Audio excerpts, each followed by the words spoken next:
የከበረው ሰላምታችን በያላችሁበት ይድረስ። እንደምን አላችሁ ተመልካቾቻችን? ዘውትር ሰኞ ምሽት እንዲሁም በድጋሚ ማክሰኞ ወደ እናንተ የሚደርሰው የሀዲያ ስፖርት ጊዜውና ሰዓቱን ጠብቆ ወደ እናንተ መድረሱን ጀምሯል።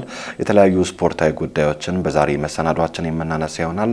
ርዕሰ ጉዳዮቻችንን በቅድሚያ ለማስታወስ ያክል የኢትዮጵያ ፕሪሚየር ሊግ ከ20 ዓመት በታች የምናነሳው አንድ ርዕሰ ጉዳያችን ነው። የኢትዮጵያ ሴቶች ከፍተኛ ሊግ ሀዲያ ሆሳዕና ከጉለሌ ክፍለ ከተማ ጋር ያደረጉት ጨዋታ 22ኛው የኢትዮጵያ ባህል ስፖርት ውድድርና 18ኛው የኢትዮጵያ ባህል ስፖርት ፌስቲቫል በትላንትናው ዕለት በሆሳዕና ከተማ ተጠናቋል።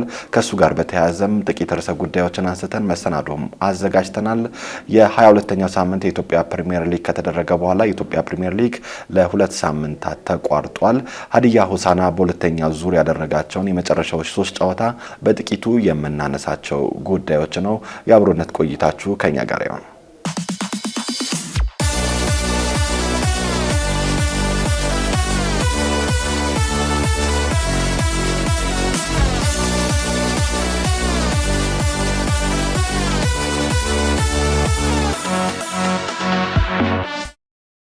ወደ መጀመሪያ ርዕሰ ጉዳያችን ከማለፋችን በፊት ባለፈው ሳምንት ለስፖርቱ ቤተሰብ አሳዛኝ ዜና ነበር። የዳጉ ስፖርት መስራችና ባለቤት የሆነው ኑር ሁሴን አሊ ከዚህ ዓለም በሞት መለየት ማለት ነው። ኑር ሁሴን አሊ በኢትዮጵያ ስፖርቶች ውስጥ በቅርብ ዓመታት ውስጥ ገብቶ ተጽዕኖ መፍጠር የቻለ ወጣት እንደነበር ይታወሳል። በተለይም ደግሞ በርካቶች ትኩረት የማይሰጧቸውን ሊጎች፣ ከፍተኛ ሊግ፣ አንደኛ ሊግ፣ የክልል ክለቦች ሻምፒዮናና የሴቶች ውድድሮችን እየተከታተለ በሶሻል ሚዲያ ለተመልካቾች ለስፖርት ቤተሰብ የሚያደርስ ነበር። ባለፈው ሳምንት ከሰመራ ዩኒቨርሲቲ ጋር ወደ ሱሉልታ እያመሩ እያለ ነበር አደጋ የደረሰበትና በድንገት ከዚህ ዓለም በሞት የተለየው ማለት ነው። ኑር ሁሴን አሊ በሰራው ስራ ዘውትር ሲታወስ ይኖራል። ለወዳጅ ዘመዶቹ፣ ለሞላው የስፖርት ቤተሰቦች ልባዊ መጽናናትን እንመኛለን። ወደ መጀመሪያ ርዕሰ ጉዳያችን እንለፍ። የኢትዮጵያ ከ20 ዓመት በታች ፕሪሚየር ሊግን ይመለከታል። የኢትዮጵያ ከ20 ዓመት በታች ፕሪሚየር ሊግ ባለፈው ሳምንት የካቲት 30 መጀመሩ ይታወሳል። የካቲት 30 ውድድሩ ሲጀምር ሀዲያ ሆሳዕና ከኢትዮጵያ ንግድ ባንክ ጋር ነበር የመጀመሪያ ጨዋታውን ያደረገው። ሀዲያ ሆሳዕናና ኢትዮጵያ ንግድ ባንክ ባዶ ለባዶ ተለያይቷል። በዛ ጨዋታ ሀዲያ ሆሳዕና በመጀመሪያ ዙር በኢትዮጵያ ንግድ ባንክ 1-0 መሸነፉ አይረሳም። ሀዲያ ሆሳዕና በሁለተኛ ዙር ሁለተኛ ጨዋታ ባለፈው ሳምንት አርብ ዕለት ጨዋታውን ከፒንጎፍ ሮቤ ጋር የሚያደርግ ሆኖ ቢሆንም ፒንጎፍ ሮቤ ወደ ሜዳ ባለመገኘቱ ወይም ደግሞ በሁለተኛ ዙር ወደ ውድድር ስፍራ ባለማቅናቱ የተነሳ 3 ነጥብና 3 ግቦችን አግኝቷል ማለት ነው። በመጀመሪያ ሳምንት ሁለተኛ ዙር ላይ ኢትዮጵያ ቡና በተመሳሳይ ከፒንጎፍ ሮቤ 3 ነጥብና 3 ጎሎችን አግኝቷል። ሀዲያ ሆሳዕና ይህንንም ተከትሎ በሊጉ ከ20 ዓመት በታች የመሪነትን ቦታ ይዟል።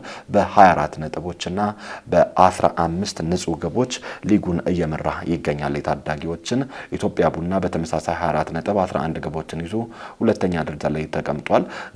ይህ ምድብ እጅግ ፉክክር እየተደረገበት ያለ ምድብ ነው።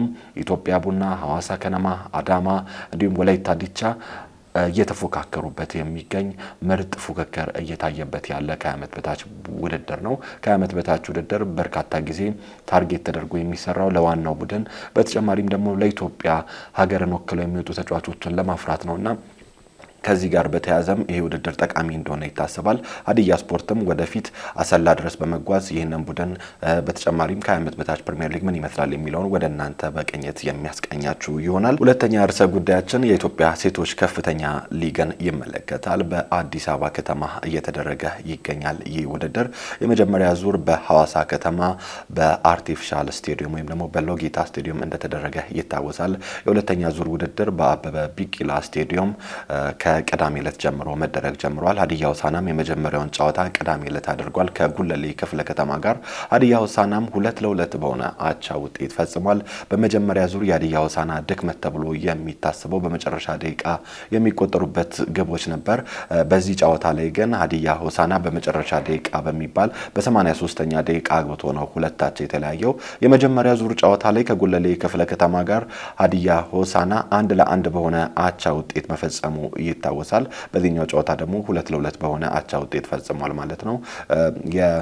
ተመስገን አበጋዝ የሚመራው ሀዲያ ሆሳና የሴቶች ቡድን እንደሚታወቀው በዘንድሮ ዓመት ነው መስረታውን ያደረገው። በዘንድሮ ዓመት መስረታውን ያደረገ እንጂ ለፕሪሚየር ሊግ በተጨማሪም የተለያዩ ከፍተኛ ሊግ ላይ ተፈላጊ የሆኑ ልጆችን በጥቂት ጊዜ ውስጥ ማሳየት የቻለ ቡድን እንደሆነ የደረሱ መረጃዎች ያመለክታሉ። ሀዲያ ሆሳና የሴቶች ቡድን የፊታችን ሐሙስ ከአዲስ ክፍለ ከተማ ጋር በአበበ ቢቂላ ስቴዲየም ጨዋታውን የሚያደርግ ይሆናል። ሀዲያ ሆሳና በመጀመሪያው ዙር በአዲስ ክፍለ ከተማ 1-0 መሸነፉ ይታወሳል። ይሄኛው ጨዋታ ምናልባት ሀዲያ ሆሳና 1 ነጥብ ወይም ደግሞ አለፈ ሲልም 3 ነጥቦችን ይዞ ለመውጣት የሚጫወተው ጨዋታ እንደሆነ ይገመታል።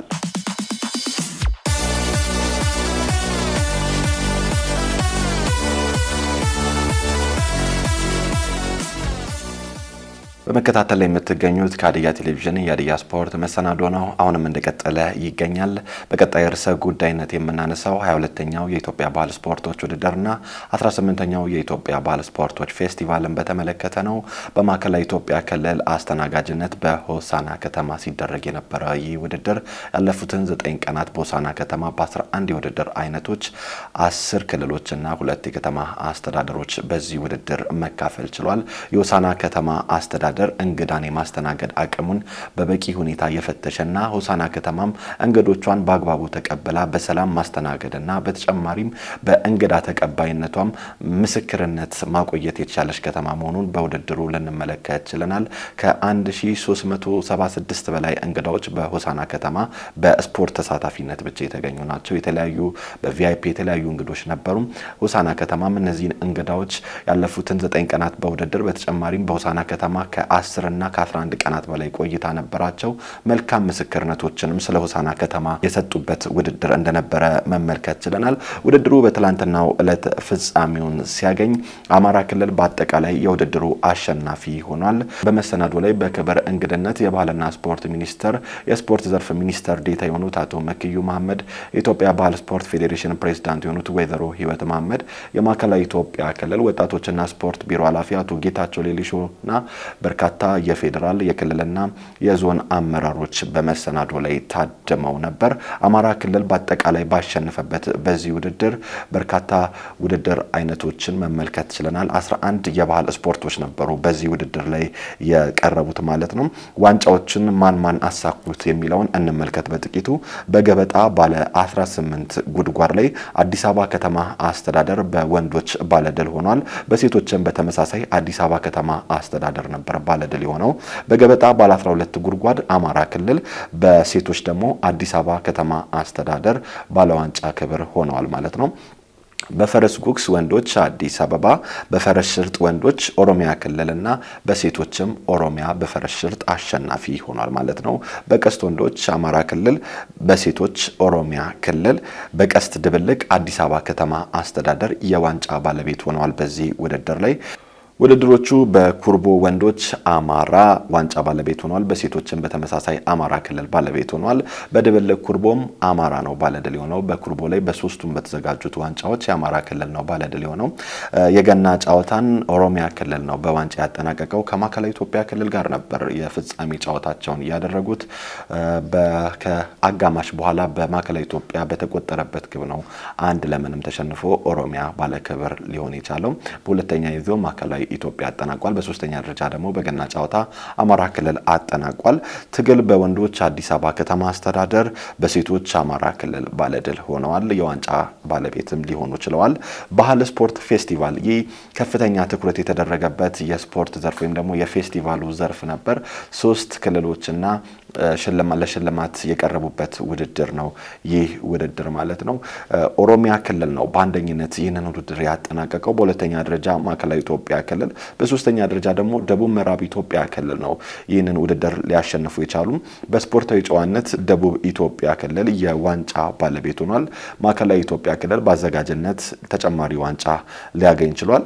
በዚህ በ22ኛው የኢትዮጵያ ባህል ስፖርቶች ውድድርና በ18ኛው የኢትዮጵያ ባህል ስፖርቶች ፌስቲቫል አማራ በአጠቃላይ በዋንጫና በድምር ብዛት ሊያሸንፍ ችሏል። ኦሮሚያ በሁለተኛ፣ አዲስ አበባ ከተማ አስተዳደር ደግሞ ሶስተኛ ደረጃን ይዘው አጠናቀዋል። ታዲያ የሚገርመው ነገር አማራ ክልል 22 ጊዜ ይውድድር ሲዘጋጅ 20ውን ጊዜ በአጠቃላይ አሸናፊ መሆን ችሏል። በታሪክ ግጥምጥሞሽ የመጀመሪያውን ሲያሸንፍ ውድድሩ በሆሳና ከተማ አስተዳደር በቀድሞ በደቡብ ኢትዮጵያ ክልል የተደረገ ውድድር ነበር።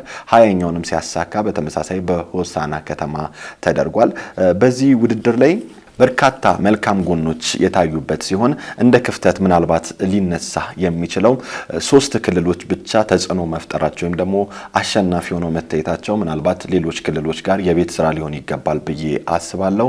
አማራ፣ አዲስ አበባ ከተማ አስተዳደር፣ ኦሮሚያ በርካታ የሚባሉ ዋንጫዎችን፣ ሜዳሊያዎችን ማሳካት የቻሉ ክልልና ከተማ አስተዳደር መሆናቸውን ተመልክተናል። ከዚህ አንፃር ሌሎች ክልሎች በርካታ የቤት ስራዎች ይጠይቃል ብዬ አስባለሁ። አዲስ አበባ ከተማ አስተዳደር እንደሚታወቀው ለባህል ስፖርት ምቹ ነው የሚባል አካባቢ አይደለም። ነገር ግን በሚሰሩ የፕሮጀክት ስራዎች በዚህ ውድድር ላይ ጎላ ብሎ ሊታይ ይችላል። በትምህርት ቤት ላይ በተጨማሪም በያዙት በታዳጊ ፕሮጀክቶች ይህንን ውጤት እንዳመጡ የቡድን መሪያቸው ለኛም ነግረውናል። ሌሎች ክልሎችም ከዚህ ልምድ ወስደው የራሳቸውን የባህል ስፖርት ሊያጠነክሩና ሊያጎለብቱ ይገባል ብዬ አስባለሁ። የቀስት የኩርቦ ውድድር የመሳሰሉት የመጡት ከደቡብ ኢትዮጵያ እንደሆነ ይነገራል። ታዲያ በዚህ ውድድር ላይ የበላይ ሆነው ያጠናቀቁት እና አዲስ አበባ ከተማ አስተዳደር እንደሆኑ በመንመለከተበት ሰዓት ላይ ደቡብ ኢትዮጵያ ላይ ያሉ የስፖርት ባለሙያዎች መስራት ያለባቸውን ነገ ትልቅ የቤት ስራ የሚያሳብቅ ይመስለኛል።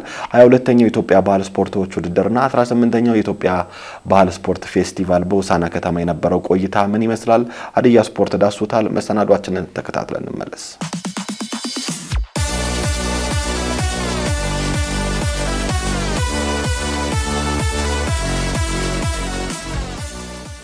ያለፉትን 9 ቀናት በኢትዮጵያ የባህል ስፖርት ፌዴሬሽን አዘጋጅነት በማዕከላዊ ኢትዮጵያ ክልል በሆሳና ከተማ አስተናጋጅነት በ11 የባህላዊ ስፖርት አይነቶች በ10 ክልሎችና በ2 ከተማ አስተዳደሮች መካከል ሲደረግ የቆየው የባህል ስፖርት ውድድርና ፌስቲቫል የፌዴራል የክልልና የዞን አመራሮች፣ የስፖርት ሉካንና የሆሳና ከተማ ነዋሪዎች በተገኙበት ፍጻሜውን አግኝቷል። በምስረታው ማግስት ውድድሩን ለማዘጋጀት ከአዲስ አበባ በ2016 ዓመተ ምህረት የተረከበው ማዕከላዊ ኢትዮጵያ ክልል ከኢትዮጵያ ባህል ስፖርት ፌዴሬሽን ጋር በመሆን ውድድሩን አስተናግዷል።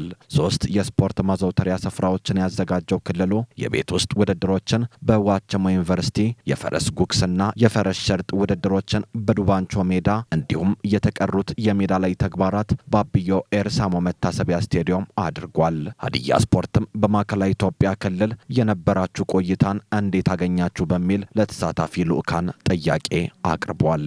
በሆሳና ያለው ጥሩ ዝግጅት ነው ከአቀባበል ጀምሮ ስናየው።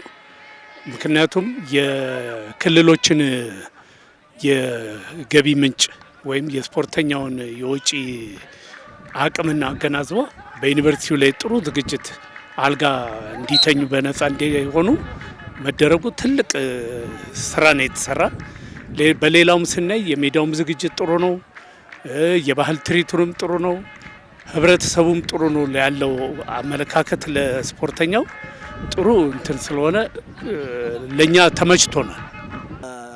በጣም የሚያስደስት ይሄንን ነገር ስትመለከቱ ከዛ ከመጣንበት ጀምሮ እስካሁን ድረስ ያለው ባህላዊ ትውፊቱን ባህላዊ እሴቱን በቃ አንዱን ካንዱ የሚያስተሳሰር አንዱን ብሔረሰብ ካንዱ ብሔረሰብ ጋር የሚያስተሳሰር የሚያጎዳጅ አብሮ መብላትን አብሮ መጠጣትን ብሎም ኢትዮጵያዊነትን አብሮ የሚያያዝ ስለሆነ ይሄ ባህል ስፖርት ውድድርና ፌስቲቫል እጅግ አመርቂና ለተተኪው ትውልድ ቅርስ እየሆነ የሚተላለፍ መሆኑን እገልጻለሁኝ። የሆሳና ቆይታ በጣም አሪፍ ነው። ውድድሩም በጣም አሪፍ ነው። የመጣ ቲምም በጣም አሪፍ ነው። ሆሳናን እንዲህ ያልጠበቁ ነው። እንዳውም አዘጋጀው ነው ቡድን እንዲያዘጋጅተው መጠበቁ በጣም ደስተኛ ነኝ። በጣም ነው ደስ ያለኝ በበኩሌ። ሆሳና ከተማ ላይ በጣም ደስ ያለ ከተማ ነው የነበረው ውድድር በጣም ደስ ይላል። እኔም ደስ ብሎኛል። ሆሳና የነበረን ነገር ያው ጥሩ ነው፣ እግዚአብሔር ይመስገን። ትንሽ ያለመድነው አየርና ያለመድነው ባህል ስላለ ትንሽ ከብደን ነበር ለኛ፣ ግን እግዚአብሔር ይመስገን ጥሩ ነው ብዬ አስባለሁ። እንግዲህ ከመጣንበት ጊዜ አንስቶ በሆሳና ከተማ በዋቸሞ ዩኒቨርሲቲ ላይ ነው ያረፍነው። በዚያም ባረፍንበት ቦታ ላይ ያለምንም ችግር በጥሩ ሁኔታ ተመችቶናል። ስፖርተኞቻችንም ዱካናችን በአጠቃላይ በጥሩ ሁኔታ ጥሩ ቆይታ እንደነበረው ነው። በጣም የተለያየ ነው ትውውቃችን። ከዚህ ስንመጣ በጣም ደስ ይላል። የተለያየ ብሔር ነው ያገኘው። ከዚህ ከመጣን በጣም ደስ የሚል ፍቅር፣ ግማሽ ፍቅር ያሳያል፣ ግማሹ ደስታ፣ በቃ የተለያየ ፍቅር፣ በጣም ደስ የሚል ፍቅር ነው ያሳያል። ቆይታው እጅግ በጣም ጥሩ ነው። ያው ሆሳዕና ከተማንም ከጠበቅናት በላይ ነው ያገኘናት። ሆሳዕና ህዝብን በዚህ አጋጣሚ ልናመሰግን እንወዳለን። ጥሩ አቀባበል ነው የተደረጉልን። እንግዲህ ውድድሩ እንዳያችሁት በጣም ደማቅ ነበር። ሁሉም ክልሎችና ከተማ አስተዳደሮች የተሳተፉበት፣ በርካታ ብሔር ብሔረሰቦች ባህላዊ ሴቶቻቸውን ያስተዋወቁበት በጣም ቆንጆ ፕሮግራም ነበር። እንዲሁም በተመልካች የተሞላ ስቴዲየም ሁሌም በእውነትና ልዩ ፕሮግራም ነበር። አጠቃላይ ከእቅዳችን በተሻለ መልኩ የፈጸምንበት የውድድር ጊዜ ነው። የባህል ስፖርታችን ለጠንካራ ህብረ ብሔራዊ አንድነታችን በሚል መሪ ሀሳብ በሆሳዕና ከተማ በተደረገው የባህል ስፖርት ውድድርና ፌስቲቫል ያነጋገርናቸው ተሳታፊዎች የዘንድሮን ውድድር በምን መልኩ እንዳገኙት ነግረውናል። ወደዚህ ውድድር የተቀላቀልኩት ከ2000 ዓ.ም ጀምሮ ነው። አምቦ ላይ በተደረገው አንድ በአንድ ድክመቱንም ጥንካሬውን እያየው ነው የመጣሁትና መሀል ላይ ጥሩ ደረጃ ላይ ደርሶ የነበረው አምና አዲስ አበባ በተደረገው ላይ በጣም ደካማ ሁኔታ ነበር የነበረው። አንደኛ የዳኞችን ቁጥር በማሳነስ በቂ ዳኛ አልነበረም። እናም ደግሞ በቂ ዳኛ ስላልነበረ ፊት የዳኝ ካልነበረበት ልምድ ከሌላበት እያመጡ የሌለ ስራ ሲሰራ ሁሉ አይቼ ነበር። ዘንድሮ ደግሞ በዛ መጠን 25 ዳኞችን ከፌዴሬሽኑ መልምሎ በቂ ዝግጅት በማድረጉና በበቂ ዳኛ በማዳኘቱ በጣም ከመቼውም የበለጠ የተሳካ ውድድር የተካሄደው እዚህ ሆሳዕና ላይ ነው ብዬ አምናለሁ። ውድድራችን ካሁን በፊትም በተሻለ ደረጃ በተለይ ለበርካታ ዓመታት በሻምፒዮን ያሳለፍንበት ሁኔታ ስለነበረ በዚህ ዓመትም በተሻለ ደረጃና በአንደኝነት እንደምናጠናቀቅ በየ2 ቀኑ እየገመገምነ ልጆቻችንን በቃ የማበረታታትና ውጤታማ ለመሆን ጠንክረን የሰራን በመሆናችን ያው ዛሬ በተደረገው የፍጻሜ ውድድር መጨረሻ አጠቃላይ ዋንጫ አሸናፊ በመሆን የ2017 ዓመተ ምህረት የ22ኛው የኢትዮጵያ ባህል ስፖርቶች ፌዴሬሽን የሻምፒዮንነትን የተላበስንበት ሁኔታ እንዳለ አረጋግጣለሁ። በጣም ትልቅ አስተዋጽኦ ነው ለህብረ ብሔራዊ አንድነታችን እያጎለበተ ያለው። እኛ ከዚህ በፊትም በዚህ ፕሮግራም ላይ ታደመ ነበረ። ከዚህ ባለፈው አመትና የዛሬው ራሱ አንድ አይደለም። ምክንያቱም ባለፈው አመት ላይ የተዋወቅናቸው የተለያዩ ብሔር ብሔረሰብ ከተለያዩ ክልሎች የመጡ ጓደኞቻችን ዛሬ በሆሳዕና ከተማ ላይ ስናገኝ በቃ ትልቅ ቤተሰባዊነት ነው የተሰማንና ይሄ መራረቅ፣ ጥላቻ፣ መነቃቀፍን አላይቶ አንድነትና ወደ ፍቅር ስለሚያመጣ ለህብረ ብሔራዊ አንድነታችን በጣም ትልቅ አስተዋጽኦ ያጎላ ነው ብዬ አስባለሁ። ውድድሩ በጣም አሪፍ ነው። ውድድሩ በጣም አሪፍ ነው፣ ግን ማቴሪያሎች ብዙ ጊዜ ስለማይሟልልን ያንን ነገር ወደኛ ለማምጣት ወደ ራሳችን ለማምጣት ትንሽ የሚከብድ ነገር አስቸጋሪ ነገሮች አሉት። ግን ቢሆንም እግዚአብሔር ይመስገን አሪፍ ነው። ከአመት አመት በጣም ብዙ ነገር እየተቀየረ ነው። ብዙ ሰው ህጉን እያወቀው ነው። በባህል ውስጥ ስፖርት እንዳለ እየገባው ነው። ማለት ባህላዊ ቢሆንም ግን ስፖርት ነው። ስፖርት ራሱን የቻለ ነው። መሮጥ ያለው መንቀሳቀስ ያለው ነገር ሁሉ ስፖርት ነው እና ሴቶች ደግሞ ይበልጥ ከጓዳ ወደ ስፖርቱ እየገቡበት ነው። ደስ ይላል።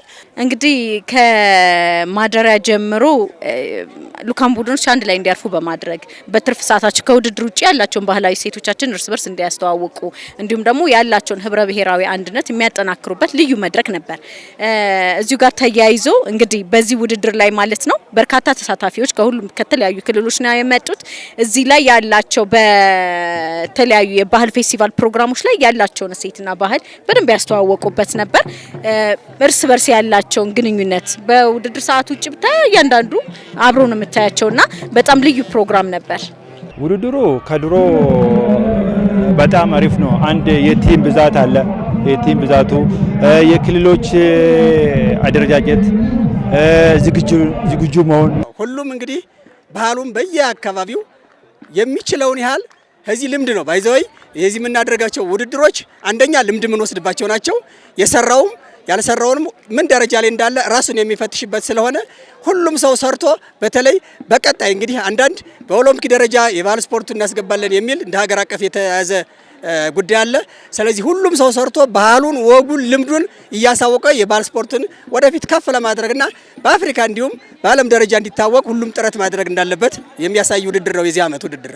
ኢትዮጵያ በዓለም ውስጥ ከሚገኙ ጥንታውያን ሀገሮች አንዷ ስትሆን በትውፊት ሲዋረስ የመጣ የበርካታ የባህል ስፖርቶችም ባለቤት ናት። እሴቷን ለዓለም ለማሳወቅ የባህል ስፖርቶችን በዓለም አቀፍ ውድድሮች ለማስገባት ምን መደረግ እንዳለበት ያነጋገርናቸው ተሳታፊዎች ምክረ ሀሳባቸውን ነግረውናል። ይሄ ስፖርት ከዚህ በፊት በተደጋጋሚ እንላለን። በርካታ ስፖርቶች ነው። ብዙ ብሔር ብሔረሰቦች እና ክልሎች ያሉን በእያንዳንዱ ክልል አዳዲስ የባህል ስፖርቶች አሉ፣ ህግ ያልወጣላቸው እነሱ በተጨማሪ እንዲወጡ ማድረግ ነው። በአሁኑ ግን ባሉት ላይ ግን እኔ አስተያየት የምሰጠው በተለይ የፈረስ ሸርጥና የፈረስ ጉግስ በዘንድሮ ዓመት እስከዛሬ ለበርካታ ዓመታት ተካሂዷል። ለ20ኛው የባህል ስፖርት ሲካሄድ 4 ዞን 4 ክልል ብቻ ነው የተሳተፈው። በአሁኑ በጣም አነስተኛ ነው እና ወደፊት መሻሻል አለበት። የትግሉም ውድድር ራሱ አንሷል። ስለዚህ ወደፊት ምንድነው መሆን ያለበት?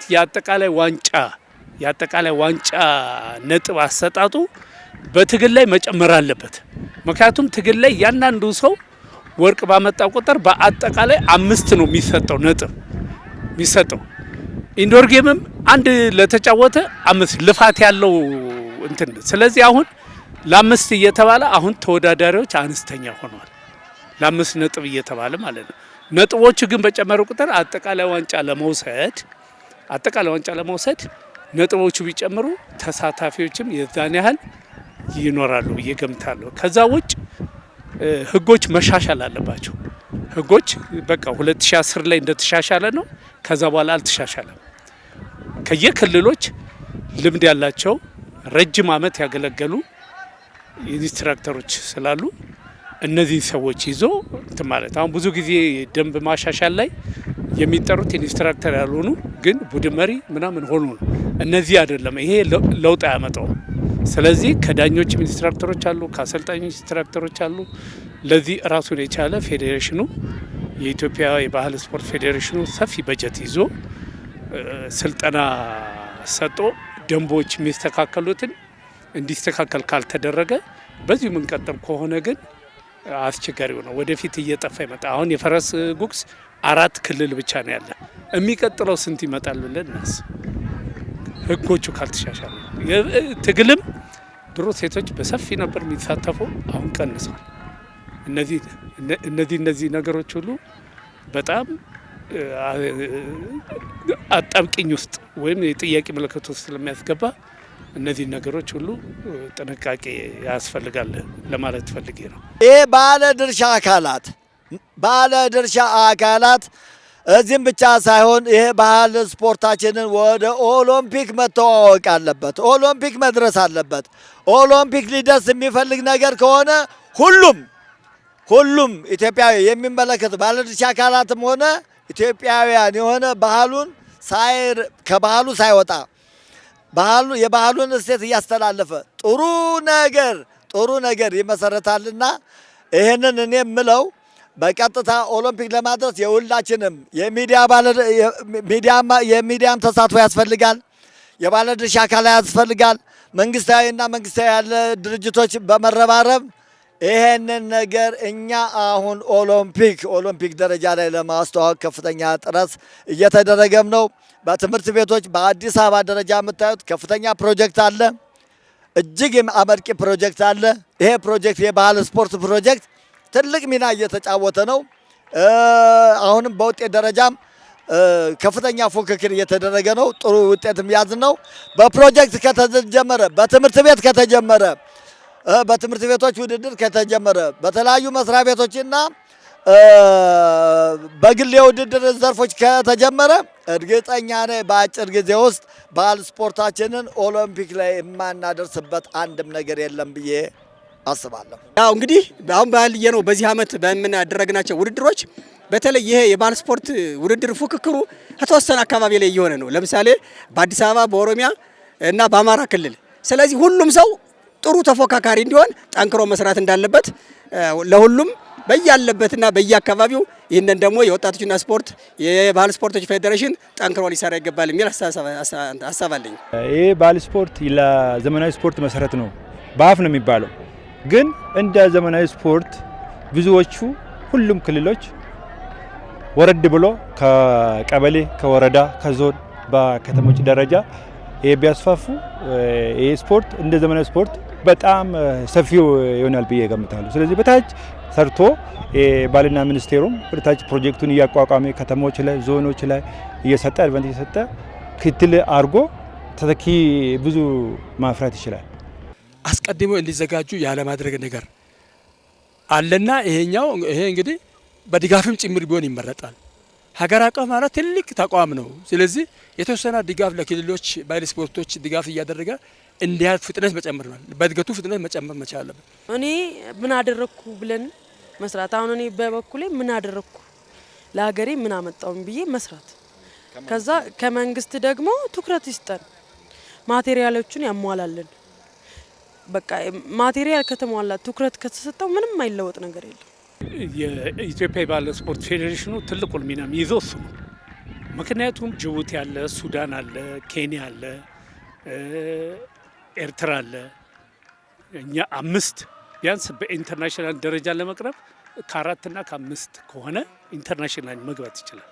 ስለዚህ ይሄን የባህል ስፖርት መጀመሪያ እንግዶችን መጋበዝ እኛ ውድድር በምናደርግበት ሰዓት እንግዶች ጋብዞ ጌሞች ምን ይመስላሉ የሚለውን ያንን አይተውት ከዛ በኋላ ያ በጥናት ራሱ በጀት ተይዞለት ወደ እንትን የሚሄድበት ስልጠና ሰጥቶ ምክንያቱም ኢትዮጵያ ስልጠና መስጠት አቅም አላት።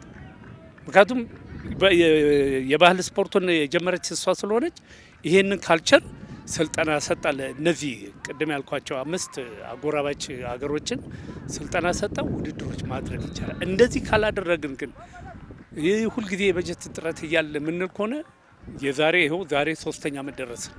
የአፍሪካ የእንትን አገር አቀፍ ውድድር እናደርጋለን ከተባለ 3ኛ ዓመታችን ነው ምንም ነገር ሳይሰራና ስለዚህ የግድ እነዚህ ቅርብ ሀገሮች እንደ ሱዳን፣ ኬንያ ምናምን ያው ትንሽ ምንድነው የጸጥታ ጉዳይ አስቸጋሪ የሆነ ነው እንጂ እነዚህ ነገሮች በሰፊው ሊሰሩበት ይገባል። ኢንስትራክተሮች ለማሰልጠን ዝግጁ መሆን ብቻ ነው ከኛ የሚጠበቀው። ኢንስትራክተሮች እያንዳንዱ በየችሎታው ስልጠና መስጠት የግድ ይጠበቃል ከኛ። ይህንን ነው የምናደርግ። የኢትዮጵያ ባህል ስፖርት ፌዴሬሽን ፕሬዝዳንት ወይዘሮ ህይወት መሐመድ በበኩላቸው የባህል ስፖርቶችን ወደ ዘመናዊ ስፖርት አይነቶች ለማሳደግ ስለተያዘው እቅድ ለሀዲያ ስፖርት ተናግረዋል። እንግዲህ ተሳታፊ መጀመሪያ ህብረተሰቡን በባህል ስፖርቶች ተሳታፊና ተጠቃሚ ማድረግ ይቀድማል። እንደምታዩ የሚደረገው ህብረተሰቡን በስፖርት ተሳታፊና ተጠቃሚ ለማድረግ በማሰብ ነው። ስለዚህ ይህን አጠናክሮ መቀጠል ያስፈልጋል። የተለያዩ ስልጠናዎችን፣ ጥናቶችን በማድረግ በቀጣይ ከሉን ባህላዊ ጨዋታዎች ወደ ዘመናዊ እንትን የሚሉትን በማጥናት ከፍ ማድረግ ያስፈልጋል ማለት ነው። እሱን እንግዲህ በጋራ የምንሰራ ይሆናል።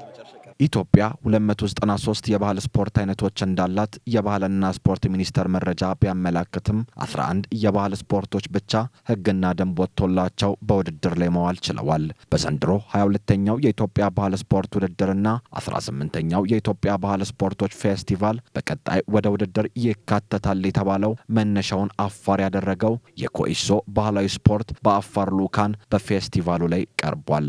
ሀዲያ ስፖርትም ስለ ኮኢሶ ባህላዊ ስፖርት ህግና ደንብ በምን መልኩ እንደሚዘወተር ከአፋር ተወካይ ጋር ቆይታ አድርጓል። ያው ኮኢሶ እንግዲህ ዛሬ እንዳሳየናችሁ በ3 ረድፍ የተከፈለ ሲሆን ፍሬታ፣ ፈሌታና ረዶይታ ይባላሉ። ከፈሌታ ሲጀምርልህ በ2 ሰው የሚደረግ ውድድር አይነት ነው።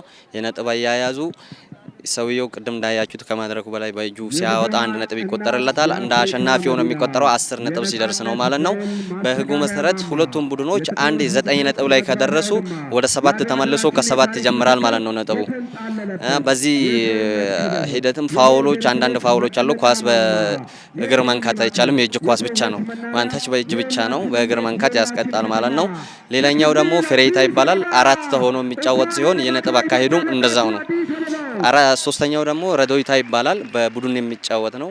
በ2 አከፋፋይና በ1 አከፋፋይ ተደርጎ የሚጫወት አለ። 2 አይነት አካሄድ አለው። እሱ የራሱ ነጥብ አያያዙ ተመሳሳይ ነው ከሁሉም ማለት ነው። ከቁጥር አንጻር ብቻ ነው እንጂ የሚሉት። ሌላኛው ደግሞ እንደ ማንኛውም ባህል ስፖርት የራሱ ህገ ደንብ አለው።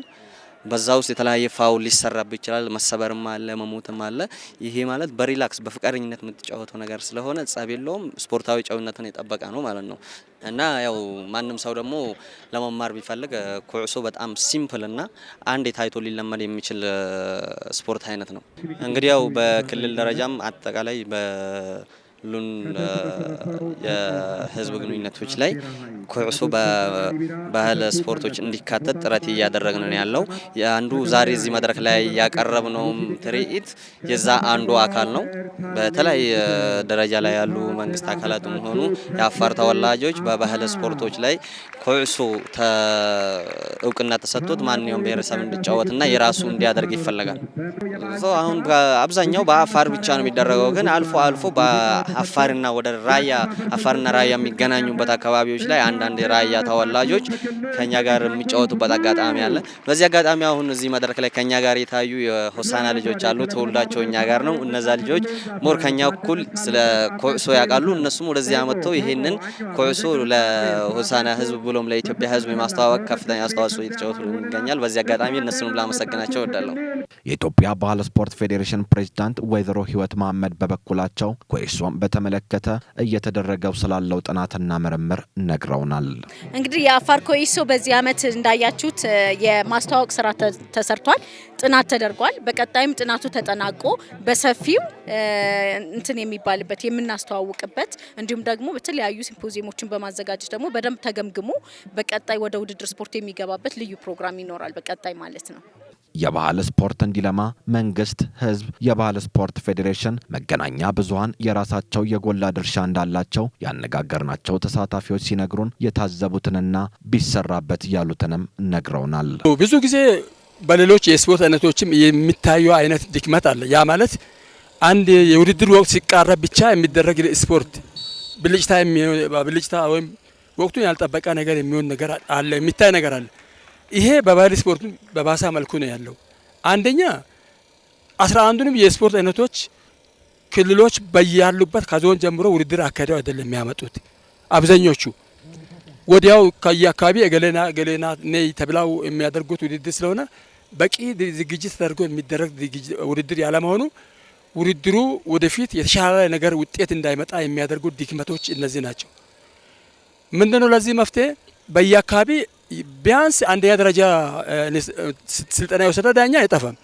ያ ዳኛ በአካባቢ ከሚገኙ ህብረተሰብ ውስጥ ካሉት ወጣቶች ታዳጊዎች ቀስ በቀስ እያለማመደ ልምድ ያላቸውን ወይም ትንሽ የተሻለ እውቀት ያላቸውን ሰዎች ቢያመጣ ውጤቱ ጥሩ ነበር። ነገር ግን እድገቱን ለማፋጠን ሁሉም አካባቢ ካልተሰራ የባህል ስፖርት እድገት ወደፊት ዘልቆ የመሄዱ ጉዳይ በተለይ በዚህ ሰዓት በአፍሪካ ደረጃ ብሎም በዓለም ደረጃ ለማስታወቅ የሚደረገው ጥረት አዝጋሚ ነው የሚሆነው እና ሁሉም ሰው ጥረት ቢያደርግ ለውጥ ይመጣል። አሁን ግን አጥጋቢ አይደለም የሚል እምነት አለኝ።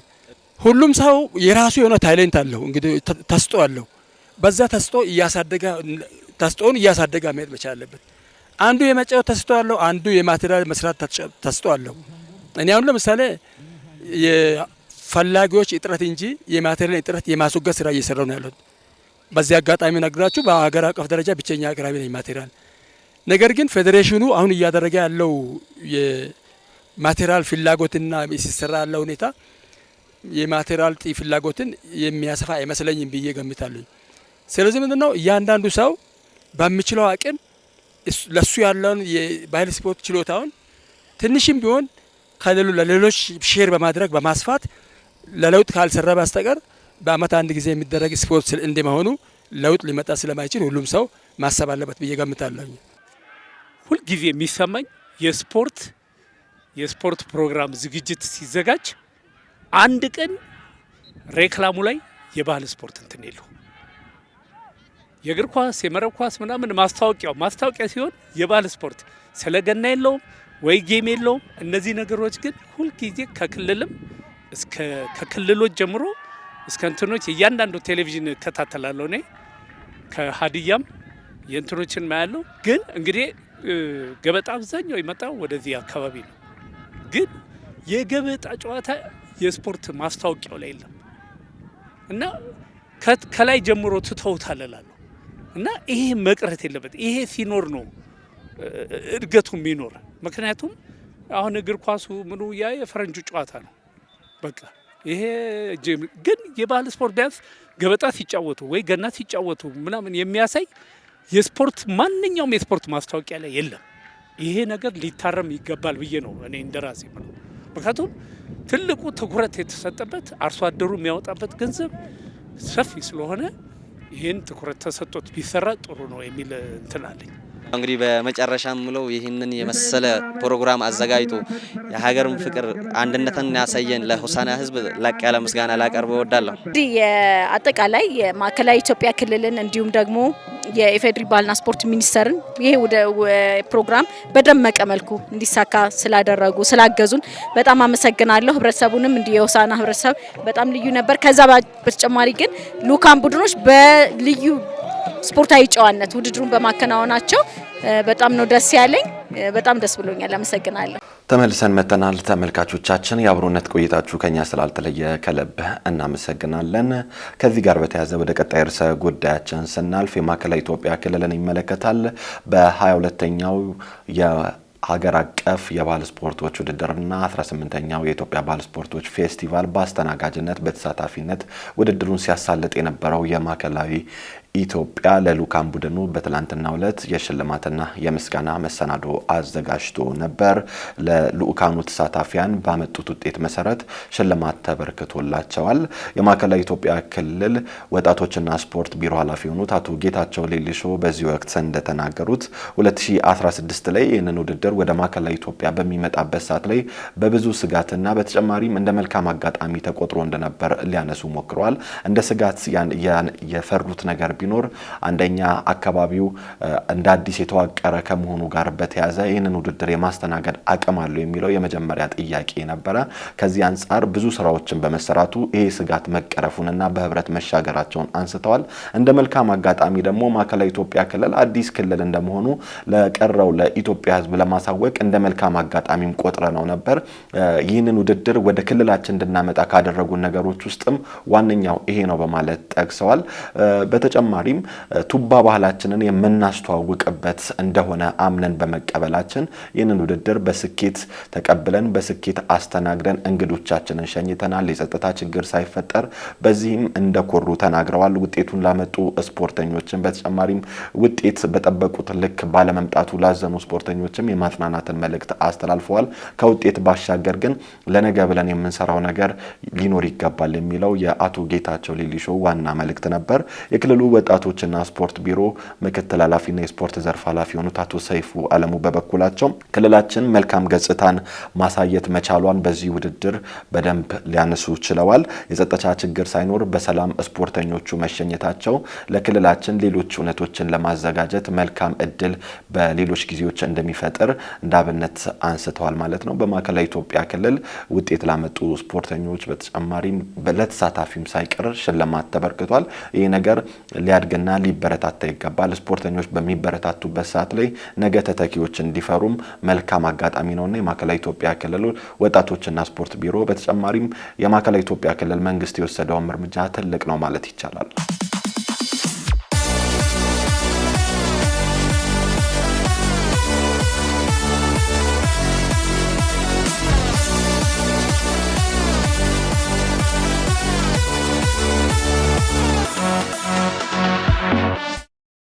ወደ ቀጣይ ርዕሰ ጉዳያችን አልፈናል።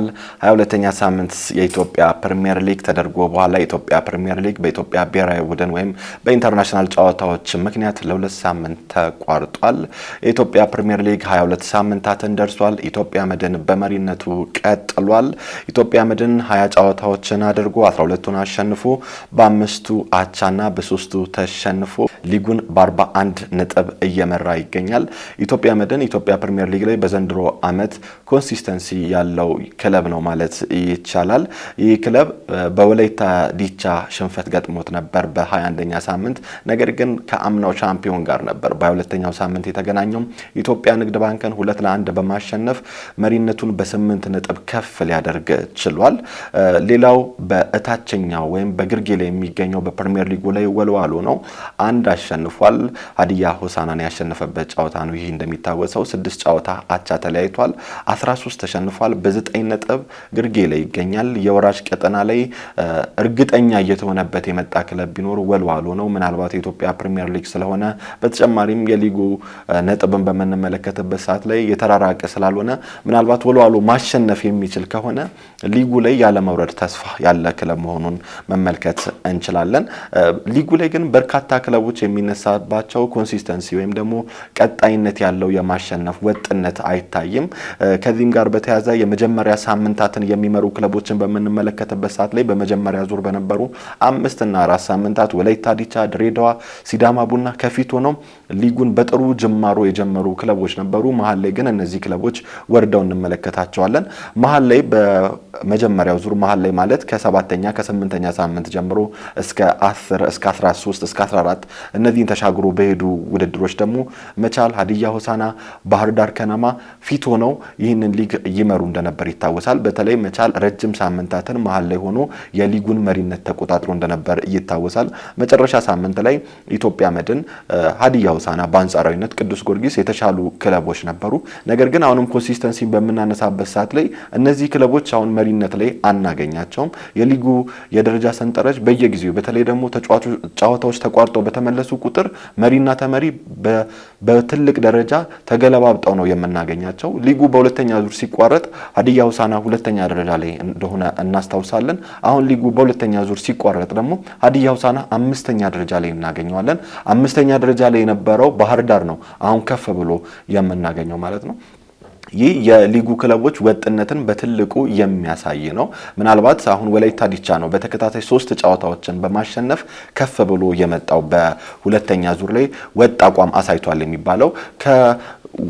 ሁለተኛ ዙር አሁን ከብሬኩ በኋላ ሲመለሱ ምን ይሆናል የሚለው አስጊ ነው ይህንን ደግሞ አሰልጣኝ ያሬድ ገመቹም ተናግሯል ሊጉ ቢቀጥለኛ የተሻለ ነው የሚል ሐሳብም ሰንዝረዋል የሀዲያ ሆሳናን የመጨረሻ የሁለተኛ ዙር 3 ጨዋታዎችን እንመልከት ሁለት ጨዋታ ነው አቻ የወጣው ሀዲያ ሆሳና ከ3ቱ ጨዋታዎች አንድ ሽንፈት ገጥሞታል በተጨማሪም 2 ግቦች ተቆጥረውበታል አንድ ግቦችን አስቆጥሯል ይህ ቁጥር በመነመለከተበት ሰዓት ላይ በተለይ የተቆጠረበትን ግብ በመንቆጠርበት ሰዓት ላይ አስከፊም ደግሞ ክፉ የሚባል ነው ማለት አይቻልም 2 ግብ ጥቂት ነው ነገር ግን እንደ ሀዲያ ሆሳና አይነት ቡድን የማያገባ ቡድን አንድ ጎል ሲገባበት ወደ ሽንፈት ነው የሚንደረደረውና ከዚህ ጋር በተያያዘ በተለይ ባለፈው ሳምንት ከባህር ዳር ጋር በነበረው ጨዋታ የተቆጠረችበት ግብ ወደ ሽንፈት ከሲዳማ ቡና ጋር የተቆጠረበት ግብ ደግሞ ወደ አቻነት ነው የወሰደው ከዚህ ጋር በተያያዘ ሀዲያ ሆሳና ላይ የሚቆጠረበት የትኛውም ግብ በተለይ ወደ ሽንፈት ወይም ደግሞ ወደ አቻ ስለሚያመራው ነጥብ ያሳጣዋልና ይህም ከግብ አግቢዎች ጋር እየተገናኘ እንደሆነ ማየት እንችላለን ነገር ግን ሀዲያ ሆሳና እነዚህን 3 ጨዋታዎች ብቻ አይደለም ባለፉት 7 ጨዋታዎች እንደተቸገረ መመልከት እንችላለን ባለፉት 7 ጨዋታዎች ማለት ከአንደኛ ዙር 4 ጨዋታዎችን እንወስዳለን ከሁለተኛ ዙር ደግሞ 3 ጨዋታዎችን እንወስዳለን ማለት ነው በእነዚህ 7 ጨዋታዎች ላይ ሀዲያ ሆሳና ያስቆጠረው 5 ግቦችን ነው ከነዚህ 5 ግቦች ውስጥ ደግሞ የአጥቂ መስመር ተጫዋች ያስቆጠረው 1 ግብ ነው እሱም ከሲዳማ ቡና ጋር በሁለተኛ ዙር ኢዮብ አለማየሁ የተገኘች ግብ ናት ሌሎቹ 4 ግቦች በተከላካይ ስፍራ ተጫዋችና በአማካይ ስፍራ ተጫዋች የተቆጠረ ግብ ነው አራቱም ኳሶች ደግሞ የቆሙ ኳሶች መሆናቸውን በመነመለከተበት ሰዓት ላይ ሀዲያ ሆሳና ፈጥሮ የማግባት አቅሙ ምን ያህል እየወረደና እየቀነሰ ወይም ደግሞ እንደሌለም ልንመለከት የምንችል ይመስለኛል አንድ ጎል ብቻ ነው ከነዚህ 5 ግቦች ውስጥ በጨዋታ እንቅስቃሴ ውስጥ ሊያገባ የቻለው ማለት ነው የሚቆጠርበትን ግብ ስናስብ በዚህ ላይ ነጥቦችን እንዲያጣ ያስገድደዋል ከዚህ ጋር በተያያዘ ሀዲያ ሆሳና ያጫወት መንገዱን መፈተሽ አለበት ብዬ አስባለሁ ይህንንም ስል ሀዲያ ሆሳና ከአርባ ምንጭ ከተማ ጋር 3-3 አቻ በተለያዩበት ጨዋታው ከመጀመሩ በፊት የአርባ ምንጭ ከተማ ዋና አሰልጣኝ ሆነው በረከት ደሙ ያነሳውን ሐሳብ ለማንሳት ያክል ሀዲያ ሆሳና በፈጣን ሽግግር በመስመር ማጥቃት ነው የሚፈልገው እሱን ለማስቆም አቀደን ነው የገባ ነው የሚል ሐሳብ አንስቶ ነበር ያንንም አድርጓል ጨዋታው 3-3 ይጠናቀቅ እንጂ ሀዲያ ሆሳና 3ቱንም ግቦች ያስቆጠረው በሌላ መንገድ ነበር ማለት ነውና እንደዚህ ሌላ መንገዶች ለክለቡ በደንብ ያስፈልጋሉ ከዚህ ጋር በተያያዘ አንደኛ የመሃል ክፍሉን ሀዲያ ሆሳዕና ማጠናከር አለበት። በተጨማሪም ደግሞ አጥቂ መስመር ላይም ንጹህ 9 ቁጥር የሚባለውን ተጫዋች ከተጠባባቂ ወንበርም ሊሆን ይችላል በዚህ ባልተጠናቀቀ የዝውውር መስኮትም አስፈርሞ ልንመለከተው ይገባል ብዬ አስባለሁ። ባለፉት 3 ጨዋታዎች የተጠቀማቸውን የመሃል ክፍሉን እናንሳ። እነዚህን የመሃል ክፍል ላነሳ የምችልበት ዋነኛ ምክንያት ሀዲያ ሆሳዕና ከሐዋሳ ከተማ ጋር ባደረጉት ጨዋታ አሰልጣኝ ግርማ ታደሰ መንቹ የቱ ቦታ ሳስቷል ተብሎ በተጠየቀበት ሰዓት ላይ መለሰው አንደኛ የመሃል ክፍሌን በዚህ ዝውውር ማጠናከር እፈልጋለሁ ስላለ ነው። እሱም ከተጫዋቾች ጉዳት ጋር በተያያዘ እንደሆነ ለማንሳት ሞክሯል። ይህንን ደግሞ በሰፊው የሚያስመለክተን የተጠቀማቸውን 3 ጨዋታዎች ላይ የተጠቀማቸውን የመሃል ሜዳ ክፍል ተጫዋቾችን በምንመለከትበት ሰዓት ላይ ነው።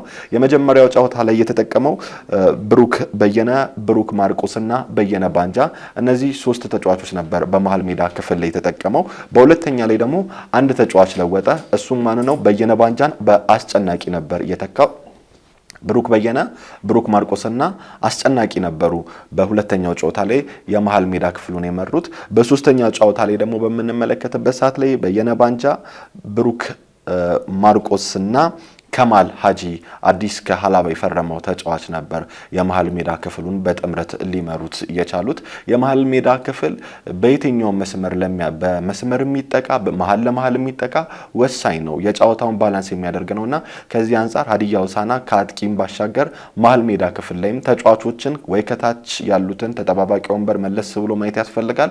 ካልሆነም ደግሞ በዝውውር መስኮቱ ላይ የሚገኝ ከሆነ ከሱፐር ሊግም ከፕሪሚየር ሊግም ተጫዋቾችን ማምጣት ያስፈልጋል የሚለው እንደ አባይትነት መያዝ አለበት ብዬ አስባለሁ።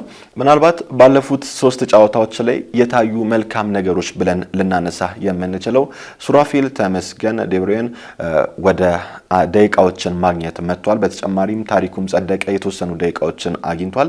እነዚህ 2 ተጫዋቾች በ2016 እና በ2017 ከታዳጊ ቡድኑ ያደጉ ተጫዋቾች ናቸው። በ2 ጨዋታዎች ላይ እነዚህ ተጫዋቾች ደቂቃ ሊያገኙ ችለዋል።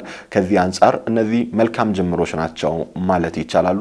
ታዳጊዎችን በተመለከተ ሁሉ ጊዜ በሀዲያ ስፖርት የምናንጸባርቀው መልእክታችን ሀዲያ ሆሳዕና ለዋንጫ እስካልተፎካከረ መሀል ላይ ሆኖ የሚጨርስ ከሆነ የመውረድ ስጋት ከሌለበት ታዳጊዎችን ማሳየት አለበት ብለን ስለምናምን ነው በተደጋጋሚ የታዳጊዎች ደቂቃ ማግኘት እንደ ደስታ ወይም ደግሞ እንደ መልካም ጎን ልናነሳ የምንችለው ማለት ነው። ነገር ግን ሀዲያ ሆሳዕና ቤት አሁንም ያልተዘመረለት አንድ ጀግና አለ፣ ከድር ኩሊባሊ ማለት ነው። ከድር ኩሊባሊ በተከላካይ ስፍራ ላይ ሀዲያ ሆሳዕና ግብ እንዳይቆጠርበት እያደረጉ ካሉ ተጫዋቾች ውስጥ ግንባር ቀደሙ ነው ማለት ይቻላል። ከድር ኩሊባሊ ከዳግም ጋርም ተጣመረ፣ ከቃላቡ ውሸት ጋርም ተጣመረ። የተከላካይ መስመሩን አስከብሮ ለበረኞች ጥሩ ሽፋን ሰጥቶ የተቃራኒን የአጥቂ መስመር ተጫዋቾችን አስጨንቆ ለሀዲያ ሆሳዕና ግብ ሳይቆጠርበት የሀዲያ ሆሳዕና ግብ አለመቆጠር ነውና ጠንካራ ጎኑ ከዚህ ጋር በተያያዘ ከድር ኩሊባሊ አንድ ያልተዘመረለት ጀግና ነው ማለት ይቻላል። እነ ብሩክ ማርቆስ እነ ከድር ኩሊባሊ ለዚህ ቡድን መሰረት ናቸው ማለት ይቻላል። ለተከላካይ ክፍሉ ሌሎች ተከላካዮችንም ጨምር ማለት ነው። ሁለተኛ ዙር ከእረፍት በኋላ ሊጉ መጋቢት 24 ይመለሳል። ቅዱስ ጊዮርጊስ ከሀዲያ ሆሳዕና ጋር በሚያደርጉት ጨዋታ ነው ሊጉ የሚመለሰው። ሀዲያ ሆሳዕና ከመጋቢት 24 በፊት ከሲዳማ ቡና ጋር የኢትዮጵያ ዋንጫ ጨዋታ የሚያደርግ ይሆናል። ሀዲያ ሆሳዕና መጋቢት 24 ወደ ሊጉ ሲመለስ ከቅዱስ ጊዮርጊስ ጋር በሚያደርገው ጨዋታ በብዙ መልኩ ተጠባቂ ነው። ቅዱስ ጊዮርጊስ በሁለተኛ ዙር ውጤት እየቀናቸው ካልሆኑ ክለቦች ውስጥ ተጠቃሽ ነው፣ ባለበት ያለ ክለብ ነው። ከዚህ አንፃር ይህንን ብሬክ ለጥሩ ነገር ይጠቀማል ተብሎ ተስፋ ይደረጋል። ሀዲያ ሆሳዕናም በተመሳሳይ ብሬኩን እንደሚጠበቅ ይጠበቃል። አሰልጣኝ ግርማ ታደሰ መንቾም ከባህር ዳር ጋር ከነበራቸው ጨዋታ በኋላ ብሬኩን ሊጠቀሙት እንደሚችሉ ሀሳብ ሰጥተው ነበር።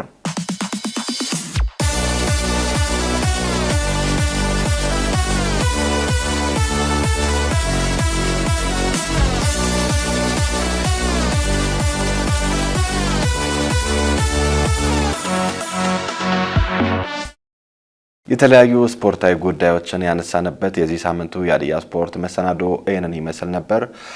ፕሮግራሙን አዘጋጅቶ ወደ እናንተ በማድረስ ናሆም ዮሐንስ ከመላው የስቱዲዮ ባለሙያዎች ጋር በመሆን ነበር። ከቀሪ የሀዲያ ቴሌቪዥን ዝግጅቶች ጋር ሰናይ ጊዜ ተመኘው።